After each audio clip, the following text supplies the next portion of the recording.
প্রতিবেশী নয়, প্রধানমন্ত্রী নয়, আমাদের মন্ত্রী নয়, আমাদের প্রিয় জানেন বিএনপির শাসনামলে আপনারা নিরাপদ ছিলেন, থাকবেন। আমাদের দলের প্রতিষ্ঠাতা শহীদ রাষ্ট্রপতি জিয়াউর রহমান এদেশের সকল ধর্মাবলম্বীদের ধর্মীয় স্বাধীনতা নিশ্চিত করেছেন। তিনি এদেশের সকল মানুষকে নিয়ে এই ভূখণ্ডের মধ্যে যারাই বসবাস করে তাদের সকলকে নিয়ে একটি জাতীয় পরিচয় দিয়েছেন আমাদের, যে আমরা কোনোভাবেই কোনো ভাষাভিত্তিক বিভক্তি চাই না, ধর্মভিত্তিক বিভক্তি চাই না। আমরা সবাই মিলে বাংলাদেশে এই ভূখণ্ডে যারা আছে, এটা আমাদেরকে একত্রিত করেছে, এই জাতিকে ঐক্যবদ্ধ করেছে। আপনারা স্বাধীনতার সময় এদেশের স্বাধীনতার পক্ষে ছিলেন। সনাতন ধর্মের ভাই বোনেরা, হিন্দু, বৌদ্ধ, খ্রিস্টান, আপনারা এই দেশের স্বাধীনতার পক্ষে ছিলেন।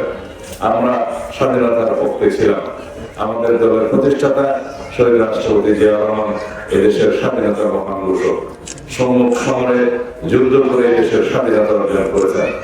আপনাদেরকে, বিশেষ করে সনাতন ধর্মী ভাই বোনদেরকে অনেক বেশি ত্যাগ স্বীকার করতে হয়েছে। কাদের হাতে? যারা এদেশের স্বাধীনতায় বিশ্বাস করেনি, এদেশের স্বাধীনতা চায়নি, তাদের হাতে।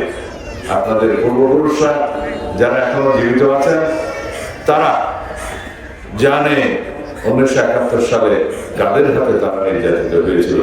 সেরকম একটি ধর্মভিত্তিক রাজনৈতিক দল আজকে নবরূপে নির্বাচনে দাঁড়িয়েছে। তাদের হাতে এই দেশের সকল নাগরিক নিরাপদ কিনা সেটা আপনাদের কাছে প্রশ্ন করে গেল।